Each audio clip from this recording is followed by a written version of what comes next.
broadly talk about this concept of brain health. And I know kind of in the summary of what Teresa said, it was the prevention and therapeutic effects of neurodegenerative diseases, and we'll certainly talk about that.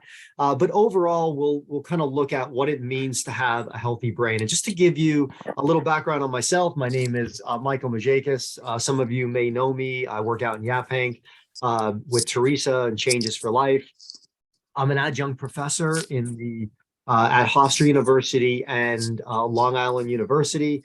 As well as a personal trainer for, I'm just going to mute Ellen here for a second.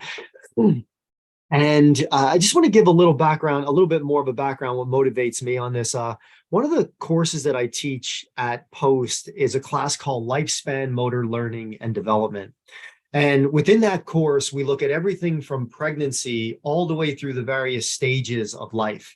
Everything from, infancy when you're first born, to toddler, to pre-adolescent, to late adolescent, to young adult, to older adult, and to the elderly. And we look at everything that impacts that life across that lifespan. And one of the topics that we're going over now is kind of the effects of what it means to have a healthy brain throughout the lifespan. So, for example, when you look at, let's say, a college student, sitting in class and they're completely distracted. They have no ability to, let's say, focus, or they're kind of drifting off. Is that an idea is, okay, maybe my brain isn't working as optimally?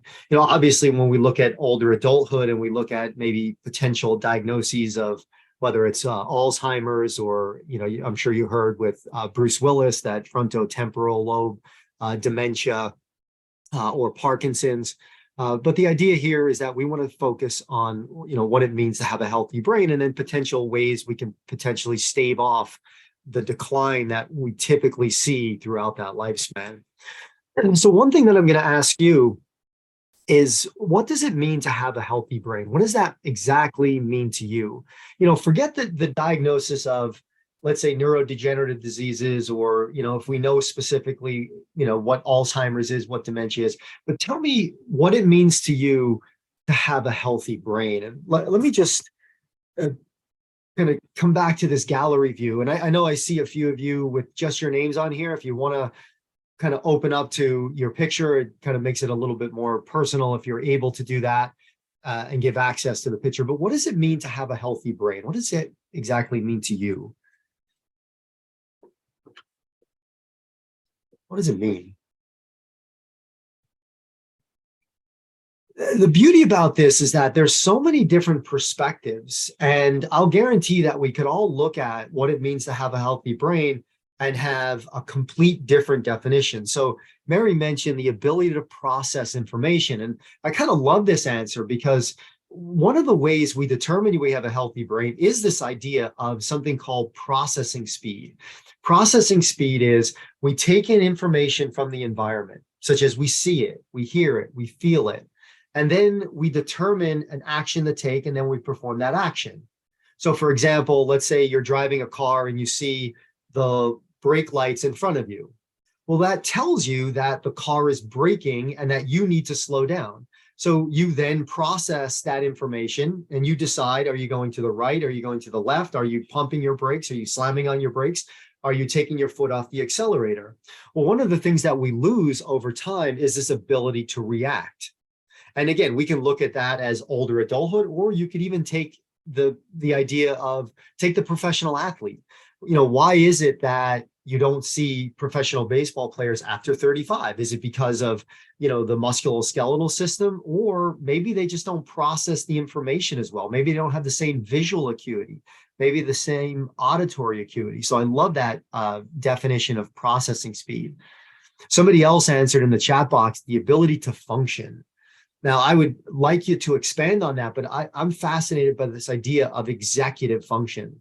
So when you think about executive function, we look at everything from comprehension. I always tell my kids, it's not important to learn how to read, it's important to comprehend. It's to understand what you just read. So when you think about executive function, we think about comprehension, we think about impulse control, we think about the understanding of consequence, we think about verbal reasoning, symbolic reasoning, we think about attention, we think about focus. And the interesting thing is that you can have these episodes throughout your life when your executive becomes affected. Imagine if you didn't sleep well one evening, or you became intoxicated a day. You're appreciating a wedding or whatever, and now your impulses go down and your executive gets lost and you don't sleep as well. So we always have these kind of temporary losses, if you will. Sometimes I look at my students at Post or Hofstra and I see a blank stare. Sometimes I'm thinking, wow, is the topic like that disinteresting, or are you just not in the right environment? Maybe you didn't sleep well. Maybe you're thinking about something else. Maybe you're stressed out. Maybe you didn't exercise. Whatever it is, maybe you're feeding yourself with food that's unauthentic to your physiology. So again, I'm kind of fascinated by this idea of a healthy brain. So let me go on, but I just want you to think about this as we're going along. Again, what does it exactly mean to have this healthy brain? Now I'm going back. Can you guys see this screen? All right, good. All right. Now, I don't want to spend too much time on this, but there are some individuals that really influenced me. And the first person I'm going to underline here, that I make it a requirement for all my students at Post, is John Rady. And he wrote a book called Spark. And Teresa owns the company Changes for Life, and all the employees she has, and the people at the facility that will personal train. We always kind of promote this idea of exercise and all the benefits that it has. And John Rady was really the first person that really highlighted how magnificent the effects of exercise actually are. And this idea was driven from a small town in Illinois. I don't know if anybody's familiar with this story, but John Rady noticed that there was a school in Naperville, Illinois, and not only did they perform the best in aptitude with science and mathematics and engineering in the United States, but they were the best in the whole world. So if you look at the United States in general, the United States was really probably 25th, 28th, 30th, 35th, if you compare it to the other nations around the world in mathematics and science and engineering. But this school outperformed every other school. And he went to visit this school and he asked them, what are you doing that's different? And it was really around their physical education program. And what the physical education teacher did was that he promoted this idea of fitness and learning. And if you look at the most effective environment to have memory, attention, focus, learning, cognition, it's really driven around movement. Movement is magnificent at releasing this chemical called BDNF. And that's a very technical word for, as he would describe it, miracle grow for the brain. It puts the brain in this right environment. And this is why we'll always promote exercise for staving off the effects of neurodegenerative diseases. It creates almost this neuroplasticity environment where we're creating these circuits that just are absolutely incredible through movement. So if you get a chance, definitely type this individual's name in. You won't be disappointed. One more person two more people that I'm going to go over before I continue is Daniel Amen. Daniel Amen wrote a book called Change Your Brain, Change Your Life. And he was the first person that got me to think that the brain is really the only organ in the body that we don't scan prior to either a diagnosis or providing medications. So again, you're not going to be prescribed medication for the heart unless you go and you get an echocardiogram or an ECG or some type of stress test. You're not going to have anything related to the lungs unless you get some type of breathing test. And he created this functional MRI that really looked at the brain. It says, what exactly is going on? You could have a cluster of symptoms. So whatever that is, mood disturbances, the inability to focus, depression, the inability to have attention, whatever it is. But he was the first person that really resonated with me in this idea that a lot of times you'll go to the doctor for something related to the brain and they'll prescribe something without necessarily scanning it. Now, that has recently changed over the past, decade, but it was just kind of interesting in that discussion. One more thing is he created this three-prong approach to life that really resonates with me. And it's very, very simple rules to life. Number one, love and appreciate the brain. Love and appreciate everything that it does for you. Number two, put in things that are good. Number three, take out things that are bad.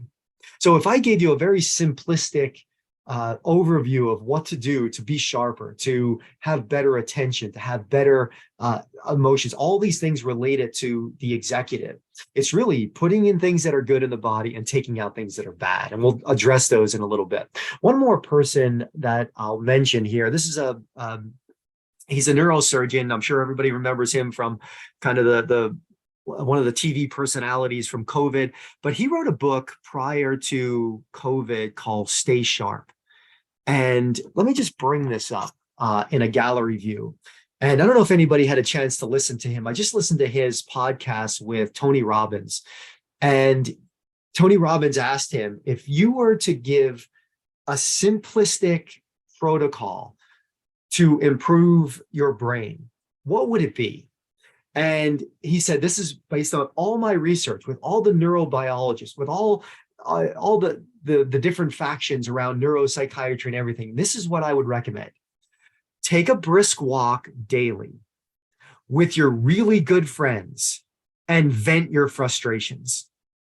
And it just was very profound because, okay, I'm working out and it's, challenging. I'm taking a brisk walk.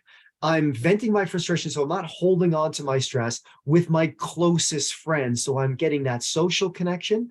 I'm potentially like getting outside and getting fresh air.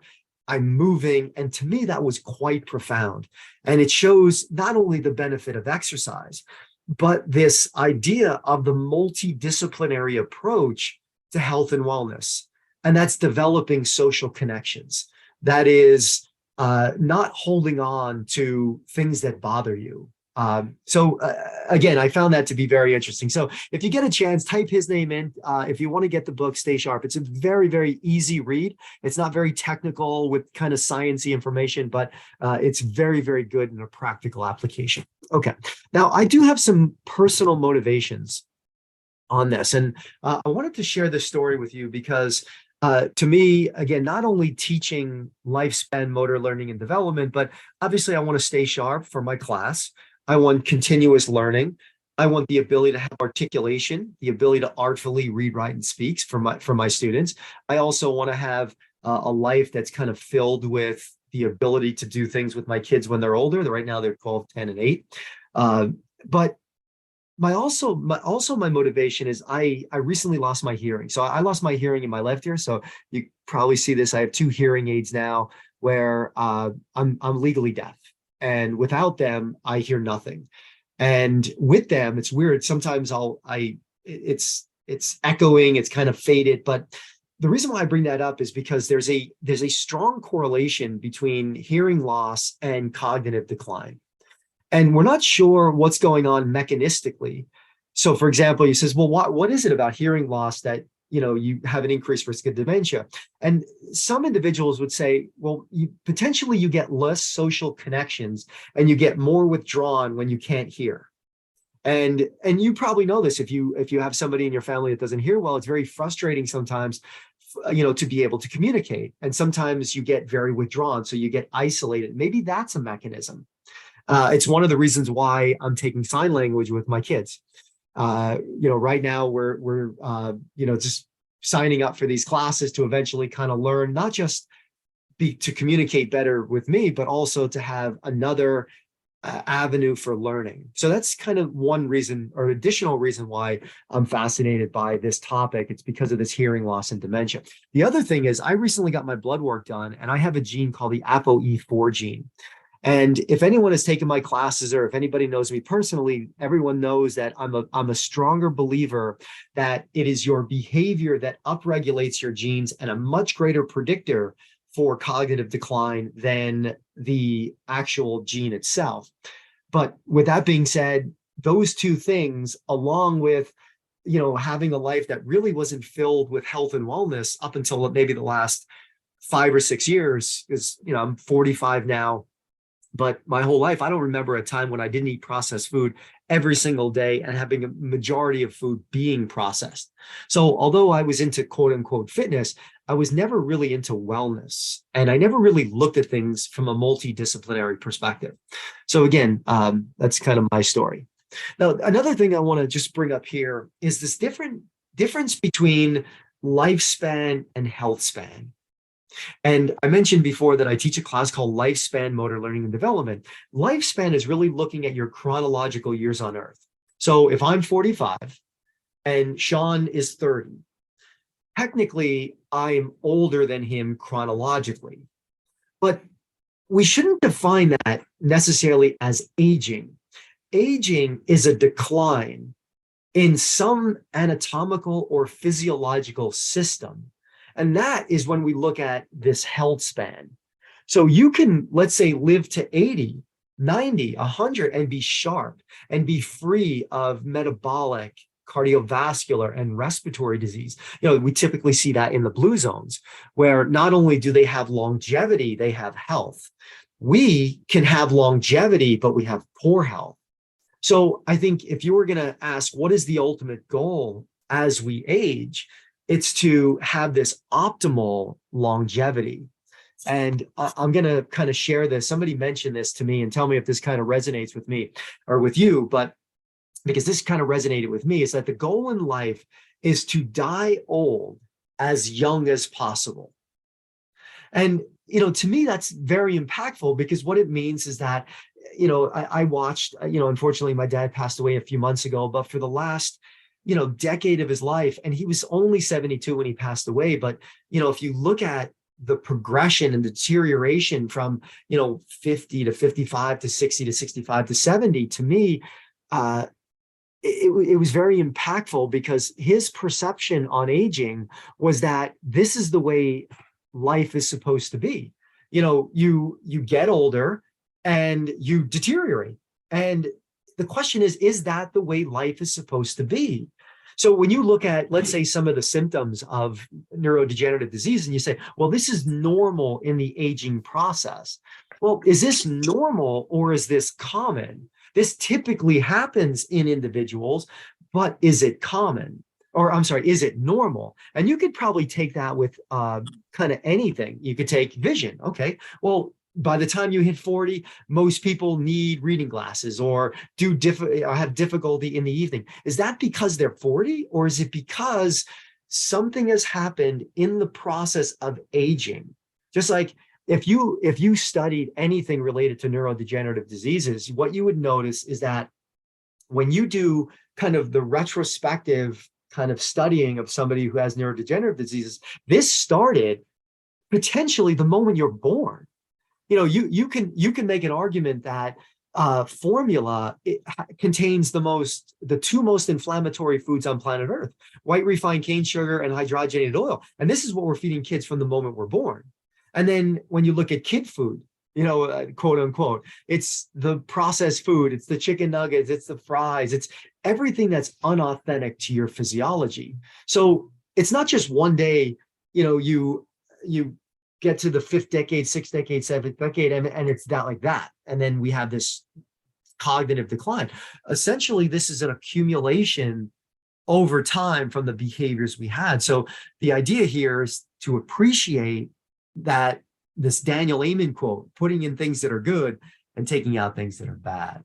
So I know it's about 25 minutes in. I do have about 10 more slides here, but anybody wants to add anything to what I was talking about, anything that either resonated with you or any questions you may have before we really get into kind of the benefits of a healthy lifestyle and maybe potentially staving off some of the deterioration, if you will, of cognitive decline. So just to check in, everything kind of makes sense so far? All right, good. So let me go back to sharing this screen and just reiterate this point. There is the lifespan. This is the chronological years on Earth. And then there's the health span. And this is the decline of things that happen over time. Okay, so let's take a look at this classification of neurodegenerative diseases. And again, you can probably put several buckets under this umbrella. Today, we'll talk about more kind of dementia and Alzheimer's. I know probably in April, I'm coordinating with Changes for Life and Teresa, but I'll be doing a talk on Parkinson's disease. But I brought this up because this is the most common type or the most common cause of dementia. Dementia tends to be kind of a common term for cognitive decline. And then under that, we have things like Lewy body dementia. If you remember the story of Robin Williams. Robin Williams was initially diagnosed with Parkinson's, but during the autopsy, they noticed that he had Lewy body dementia. There's this frontotemporal dementia. This is what Bruce Willis had. So if you remember the story of Bruce Willis, initially he was diagnosed with aphasia, which is this inability to comprehend language and speech. And then he was recently diagnosed with this frontotemporal dementia. So I figured I would just kind of throw that up. Now, under this, I don't want to kind of inundate you with statistics. I think the big point here is that we tend to see neurological disease as the #1 growing disease in North America. And again, we can throw some statistics out here. The biggest thing that I want you to realize is that it is growing. And the question is why? Is it simply the answer that we're getting older? Okay, that could be one reason, but is this an automatic determinant in the sense of, or one of the things that determines cognitive decline is just that you increase your years on Earth? Or is there something that's going on throughout that lifespan? Is it the environment? Is it our emotions? Is it the psychology? Is it the nutrition? Is it the lack of movement? Is it the lack of social connections? And I find this to be very, very fascinating. Okay, so with that being said, I don't want to spend a lot of time on this. You will receive this PowerPoint at the end, but ultimately we can look at somewhat of this progression, if you will. Typically, you'll see it in these 7 steps, from a normal functioning, comprehending, articulate, the understanding of reasoning, whether it's verbal and symbolic. And then eventually over time, what we tend to see is this progression. We tend to see this, I don't know if you want to call it kind of this vicious cycle. But again, over time, we tend to see this decline. Now, when we look at it, the question is, what is going on in a healthy brain and in an unhealthy brain? Now, one of the things that I mentioned earlier when I talked about references, I mentioned a guy named John Rady. And I mentioned this compound right here. And I'm going to circle it. And this is an acronym. And I'll give the technical term, and then I'll give it in layman terms. So this acronym, BDNF, and this stands for brain-derived neurotrophic factor. And John Rady explained this as miracle grow for the brain. So if you remember the chia pet, you throw on the miracle grow and it grows the kind of big green hair. Well, he called this compound the miracle grow for the brain. And essentially, when you look at this neurotropic hormone, this compound that gets increased in people with a healthy brain and decreased in people who don't have a healthy brain, and you look at what stimulates it, what do you think is the #1 thing that stimulates BDNF? If you were to take a guess, think about things that you can control. What are the things, the #1 thing that increases this brain-derived neurotrophic factor? What do you think it is? Exactly. So Elizabeth said exercise. Absolutely. And again, going back to this idea of exercise. Now, when you look at lack of activity, Mary mentioned lack of activity. So what we see in people who are physically sedentary is that we don't have this stimulation of this brain-derived neurotrophic factor. However, most people who lack physical activity also potentially don't eat as well, don't sleep as well. So we see this cumulative effect of an unhealthy brain, looking at it from the multidisciplinary approach. But again, going back to this screen, again, I know this is a very vague kind of topic, but when you see in individuals with this diagnosis of Alzheimer's, what you typically see is shrinking of this part of the brain where memory gets stored. And this is called the hippocampus. And this is very fascinating. And if anybody has done additional research on this topic, but we thought that the brain really doesn't really divide its cells after the age of 4. So essentially what that means in layman terms is that we are born with a certain number of brain cells, and if they get killed off, then we can't replenish them. But we're starting to learn more and more about this neuroplasticity, essentially creating new highways. So I don't know if you're familiar with this phrase. I'm sure if you hear it, but essentially we use 10% of our brain 90% of the time. And if you talk about the benefits of how to improve memory, attention, focus, cognition, I heard the analogy that imagine that you get good at just one thing. So whatever that is, let's say just kind of one activity, whether it's kind of exercise, playing an instrument, Sudoku, crossword puzzles, it's like being very, very comfortable in your town, in your city. But when you expand that new learning, when you start to exercise, when you start to get outside of that comfort zone, you now explore the county. And then you learn new things and you explore the state.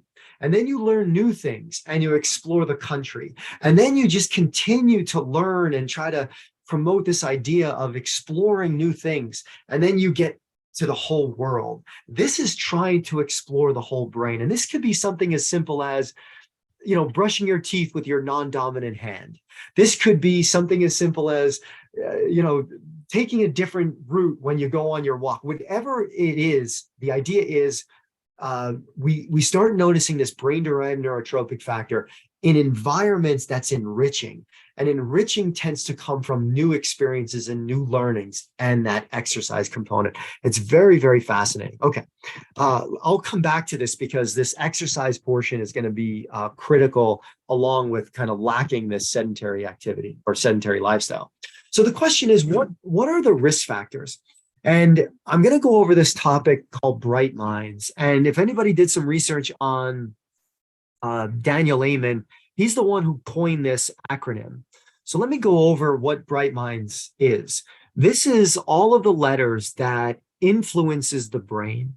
So if you were to ask a question, like what promotes brain health, it's very difficult to answer it close-endedly. It's much better to expand on this to say, okay, well, what could we put into the brain that's good? And what could we take out of the brain that's bad? And I'll just go through a couple of these. And again, when we look at your immune system, when we look at neurohormones, this is things like dopamine and serotonin. So for example, dopamine gets released when you look forward to doing something. This is why social connections is so important and why it's not just about exercise. And this is why I love the whole idea behind personal training, because you don't just look forward to, I want to get a pump today. It's really the idea that you go to the gym, it's an outlet for frustration. There's a social component. You end up smiling and seeing the individual with you. And you tend to release these very beneficial compounds, whether it's, again, dopamine, serotonin, anandamide, things that give you bliss, all these incredible, powerful neurohormones. And when you look at actually, if you want to look at it from a mental, having mental disorders, mental issues, we tend to see kind of deficiencies within these neurohormones. So the idea is, if I'm trying to promote a behavior, I want to try to find things that I enjoy with company that's going to be enriching and promoting that beneficial lifestyle. So looking at this, a couple more things that we can talk about. Again, retirement. It is a great predictor of decline. And the question is why? Well, many individuals who retire may not have that same stimulus. So then the question is, well, how do I then get the stimulus, or what stimuli will then fill that void of work? Again, we can talk about that as well. There's a couple other things like diabetes, sleep, and stress, but you guys can look this up. The acronym Bright Minds really highlights this effect of the brain. Another way to look at it in risk factors is risk factors that I can control, maybe, and activities that I want to do across the lifespan. So again, one of the things that I'm struggling with now is, you know, kids come home, stare at the iPads. You know, they're not eating quality food. So the question is, how do I not create resentment in the relationships I have? You know, sometimes I know it's my fault. I probably speak to them like I probably shouldn't. But again, what behaviors can they take today that promotes a more enriching environment to have, you know, a better social construct, to have better health and wellness? I certainly don't want them to end up like I did 10 years ago, where I was experiencing, you know, vertigo and, you know, getting anxious because I had unpredictable health. But if you look at these risk factors, we look at a diet like the standard American diet, you know, we look at obesity. Going back to Daniel Amen mentioned this dinosaur disease. Anybody familiar with the dinosaur disease? So he called it the dinosaur disease. What he said was, the bigger the belly, the smaller the brain, you go extinct. And I don't mean to say that in a pejorative or a negative way. I'm saying that in the sense that we should care that obesity is a strong predictor of metabolic disease, neurodegeneration, cardiovascular disease, metabolic disease, cancer, early life expectancy. And we also know that things like smoking and obesity are the two leading causes of preventable death in America. If you look it up today, the two leading causes of preventable death is going to be obesity and smoking. Now, from a behavioral modification perspective, the last thing you want to do is patronize somebody in how you communicate with them. It's like, oh, just control what you eat or just control the exercise. There's more to it than that. And this is why, you know, I'm always kind of interested in why my passion, even though I teach, my passion is the personal training side, because now you build that connection and you try to find behaviors and put them in an environment that's more conducive for change than just lecturing, like just, you know, go out and, you know, eat better. It's, you know, it's much, you know, it's very simple to say that. Okay. So again, the question is, which one of these risk factors are things that we can control? I would make an argument, again, smoking.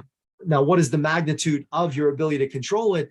That's something we can tackle.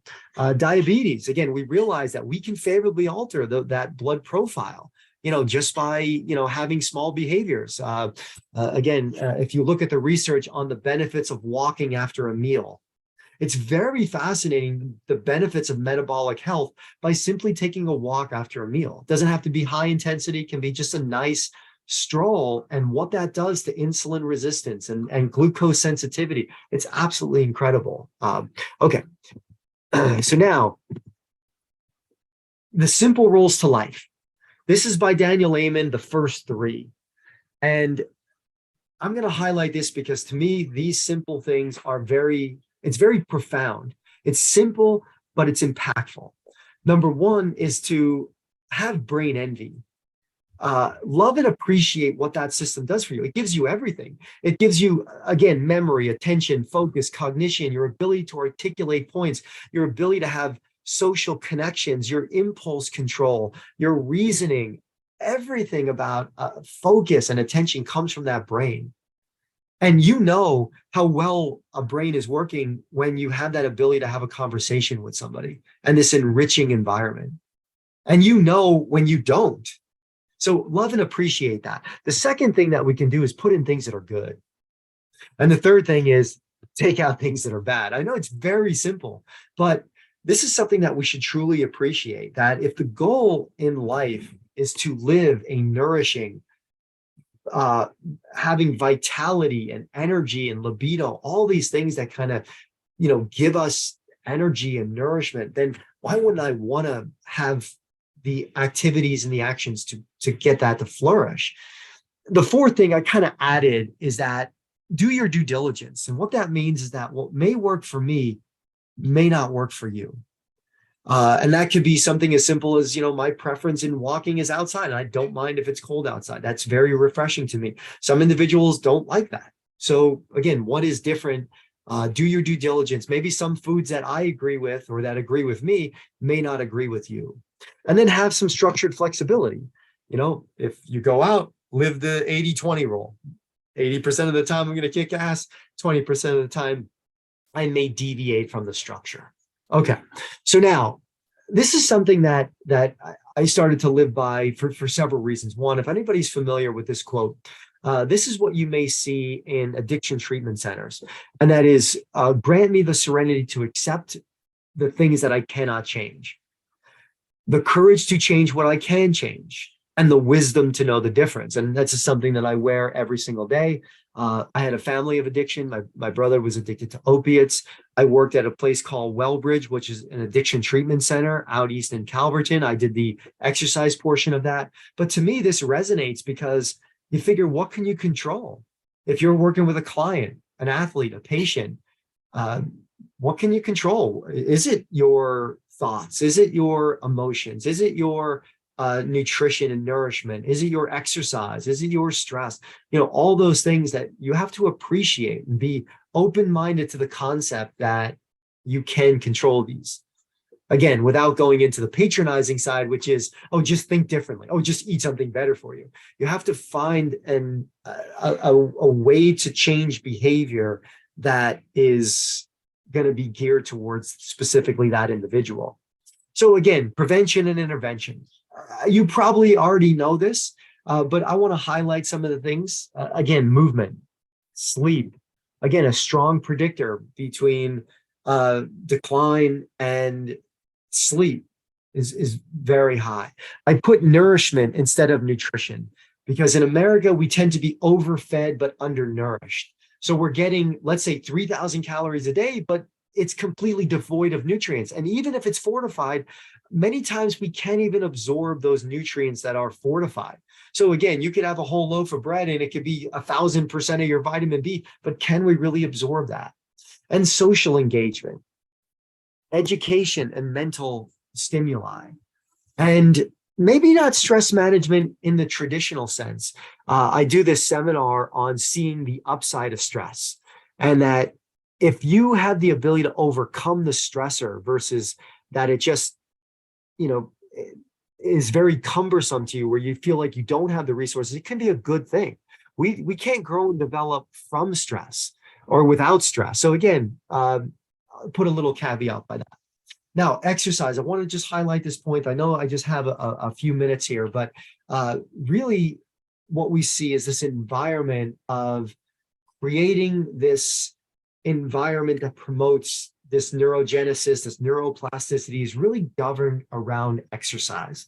I know there's some questions into, what is the appropriate intensity, what is the appropriate modality, but right now, let's just put it on the vague side that when you move, that you nourish the brain and that it's incredible. Even your muscles release these mood chemicals, these mood enhancers. It's very, very fascinating. So again, in summary, what I would promote is control the controllables. Do circumstances control you or do you control circumstances?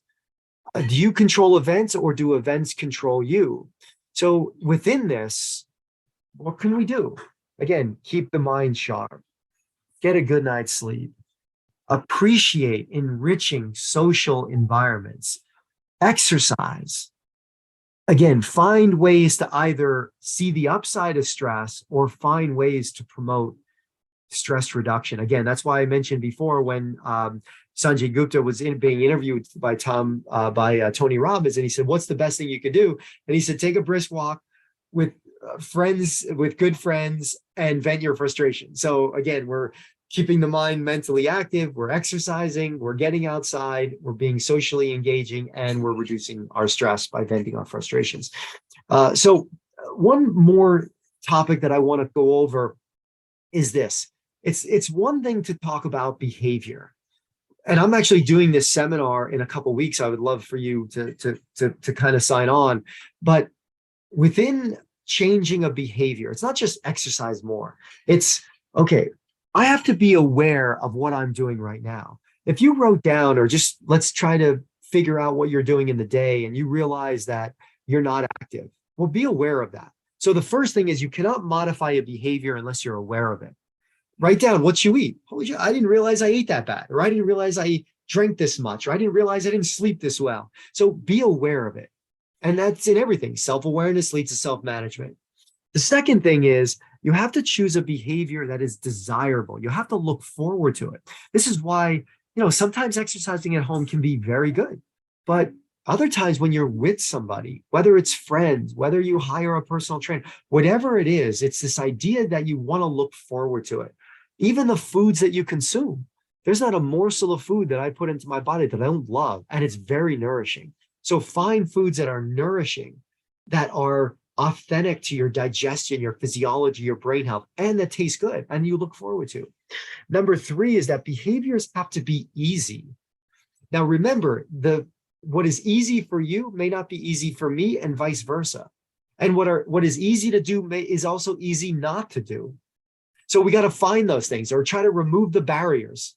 If you have junk food at home, it's easy to eat the junk food. If you don't have the junk food at home, it's easy not to eat it because it's not there. So I don't mean to oversimplify it, but some of these behaviors can be simplified. And then the last thing is that behaviors have to be satisfying. One of the reasons why junk food, you always go back to it, is because it's desirable, but it's never satisfying. So again, in behavior, promoting better exercise, better social connections, better mental stimulation, we have to think about being aware of what we're doing or not doing, making things desirable, doing things that are trying to find things that are easy, or removing the obstacles to make them easier, and 4, finding things that are desirable. Now, again, I work for a company called Changes for Life. If anybody wants more information on, the benefits of exercise, or just wants to learn a little bit more about the topics we're covering today, we'll be doing continuing educational series. If you're interested on the personal training side, this is the contact information. This is Teresa's. I know the topic was really only 45 minutes today. I wanted to give just a brief overview. If I gave a basic summary, it would be, think about all the things that you can control. And the things that you can control, you can look at it from the social side, from the psychological side, from the physical side, from the nutrition side, from the emotional, all those things together. What could I do to have a more enriching environment? Now, I know that when we look at it, I know the topic was neurodegenerative diseases, and I wanted to focus on the prevention and the therapeutic side. We can discuss, is there necessarily a cure once you're diagnosed? And depending on what resource you look at, the first thing that you're going to see is there's no cure. However, there is this idea of how do we stave off the decline, and how do we prevent? And it's very, very fascinating that if you scan 2 individuals, one could have the classic symptoms of it and have all the kind of the brain imaging and still be mentally sharp. So there's things that we just don't know about this topic. But what we do know is what benefits just the neurological system. You don't even have to look at it in the sense of neurodegenerative disease. This could be, if I want my students to perform well in school, it's not cram for an exam, right the day before the exam, stay up all night and eat junk food. It is trying to exercise, move. It is trying to create an environment that's going to have better learning, memory, attention, and focus.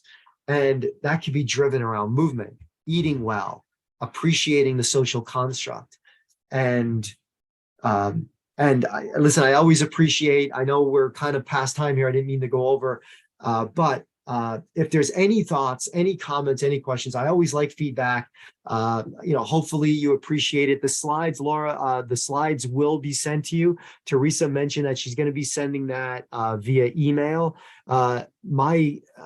She'll also provide my contact information as well.